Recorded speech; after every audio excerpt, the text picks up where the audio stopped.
Coba jujur sebentar, kamu pernah nggak ngerasa hidup kayak main game? Ada orang lain dapat mode easy, sementara kamu stuck di level tutorial, tapi musuhnya udah level boss. Ada orang gajinya biasa aja, tapi kok hidupnya makin stabil, makin kaya, makin tenang. Ada juga orang yang kerja setengah mati, overtime tiap minggu, tapi duit cuman lewat doang kayak tamu kondangan kasih salam tempel, terus hilang. Kalau kamu pernah mikir kayak gitu, kamu nggak sendirian. Dan video ini bisa jadi salah satu konten paling berguna yang pernah kamu tonton. Jadi jangan skip, karena di akhir nanti saya bakal kasih gambaran yang bikin kamu mikir, oke, ternyata kaya itu bukan mitos, asalkan yang dilakukan bener. Karena di SelfBank, kita mikirin uang biar terus berkembang. Bab 1, kita nyangkanya duit itu soal untung-untungan. Mari mulai dari akar masalahnya. Kebanyakan orang mikir kaya itu soal keberuntungan. Misal kamu lihat orang kaya lewat pasti ngomong dalam hati, wah dia pasti kaya karena keluarganya tajir, wah dia pasti kaya karena hoki aja bisnisnya jalan, atau pasti dia kaya karena kebetulan investasinya naik. Padahal Ray Dalio bilang, uang itu tunduk pada hukum, bukan keberuntungan. Kayak gravitasi, mau kamu percaya atau enggak tetap berlaku. Walaupun pasti kamu sering lihat banyak orang terlihat kaya karena hoki, bikin kamu kamu sendiri iri. Tapi tenang, hidup ini bukan seperti komik ataupun sinetron yang bisa dapat rezeki nomplok tiba-tiba. Semua itu pasti ada alasannya. Mereka pasti punya sistem atau kebiasaan yang bikin mereka jadi kaya. Hanya saja mereka diam dan membiarkan itu terlihat seperti berkah dari langit. Karena masalahnya, kita hidup di budaya yang cinta sensasi, bukan logika. Kita lebih suka dengar cerita anak muda baru kemarin sore cuan 10 kali lipat dalam seminggu dari kripto. Daripada hal-hal realistis seperti orang yang disiplin investasi 5 tahun, kecil tapi konsisten, hingga punya aset miliaran. Yang pertama, bikin dopamin naik. Yang kedua, bikin ngantuk. Kenyataannya, yang kaya bukan yang paling pintar, paling rajin, atau paling banyak peluang, apalagi yang paling cepat. Tapi yang punya sistem dan kebiasaan yang berjalan otomatis dan konsisten. Kalau kebiasaan keuangan kamu seperti orang pada umumnya, misal, setiap gajian datang, langsung belanja barang-barang branded, langsung makan makanan yang lagi tren. Dan setelah semua itu baru mikir tabungan yang padahal uang itu adalah nafas terakhir kamu di bulan itu. Ya selamat, kamu lagi bangun sistem miskin. Nyakitin? Iya. Tapi jujur itu fakta dan itu langkah pertama buat kamu berubah. Dan kamu harus tahu, kalau mimpi kamu lebih besar dari kerjaanmu, tapi kebiasaanmu kecil, ya itu cuma mimpi, bukan rencana. Bab 2, kaya itu sistem dan kebiasaan, bukan mood. Sekarang kita masuk bagian penting. Ray Dalio percaya kalau hidup itu kayak mesin. Kamu input sesuatu, kamu dapat output. Kaya bukan karena keberuntungan, tapi karena aturan yang kamu jalankan berulang-ulang. Dan kalau kamu nunggu motivasi buat disiplin keuangan, ya nasibmu udah jelas. Karena motivasi itu kayak kembang api. Wow di awal, tapi gelap setelahnya. Yang bikin kaya itu bukan rasa semangat, tapi aturan yang nggak bisa kamu tawar. Karena kamu tidak perlu motivasi, yang kamu perlukan adalah sadar. Contoh aturan yang simpel tapi brutal. Bayar diri sendiri dulu sebelum bayar orang lain. Kedengeran kecil, tapi itu mind shift penting. Dan bukan self-reward ya. Tapi gini, misal gaji kamu hanya 4 juta. Lalu buat aturanmu setelah gajian langsung sisihkan uangmu. 10% untuk tabungan atau investasi. Dan 5% untuk dana darurat. Setelah semua itu baru sisanya buat hidup. Dan sekarang, kamu udah mulai bikin fondasi. Kalau kamu ngerasa susah, justru ini cara paling mudah menghindari hidup susah. Bukan soal besar kecilnya, tapi soal kamu memaksa diri menjalankan sistem atau kebiasaan yang bisa merubah hidup kamu di masa depan. Bab 3, kebiasaan itu yang mengubah masa depan.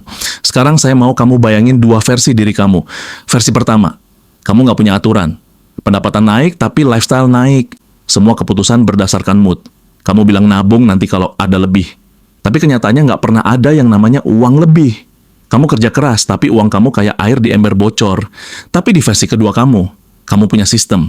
Kamu tetap menikmati hidup, tapi kamu tahu setiap bulan ada aliran uang yang harus kamu simpan dan tanam.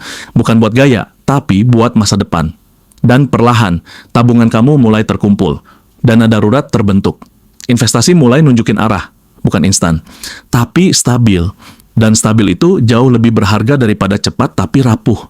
Yang jarang orang sadar adalah fakta bahwa ketidakpastian masa depan paling sering terjadi bukan karena hidup keras, tapi karena kita nggak pernah memutuskan aturan main uang kita. Bab 4, realita pahit yang harus kamu telan. Oke, sekarang bagian ini sedikit nyelekit.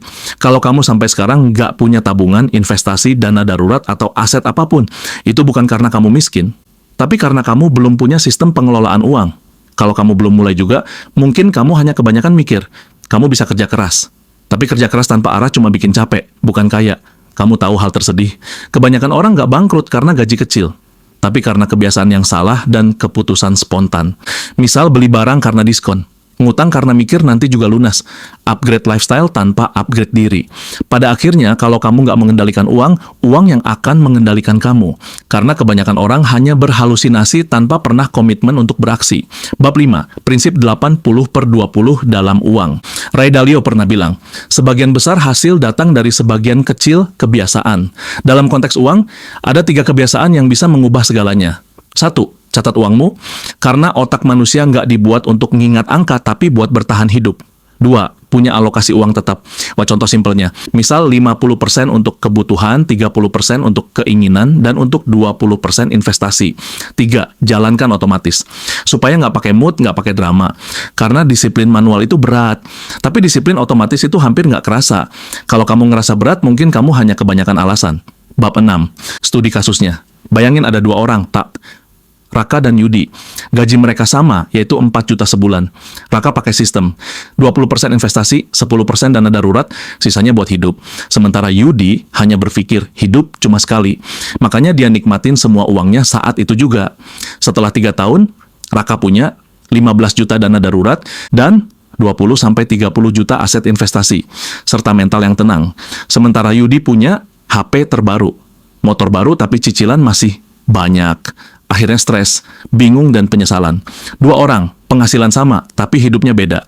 Semuanya karena kebiasaan kecil yang dijalanin berkali-kali.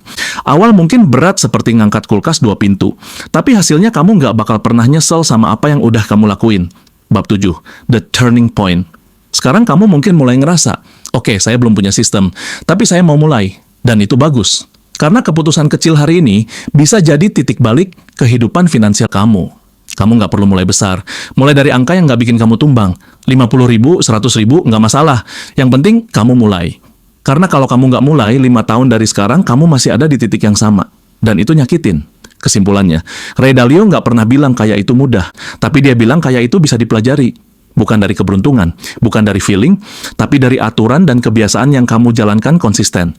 Dan kalau kamu nonton sampai sini, berarti ada bagian dari dirimu yang siap berubah. Setelah video ini, buat satu aturan keuangan sederhana dan jalankan 30 hari.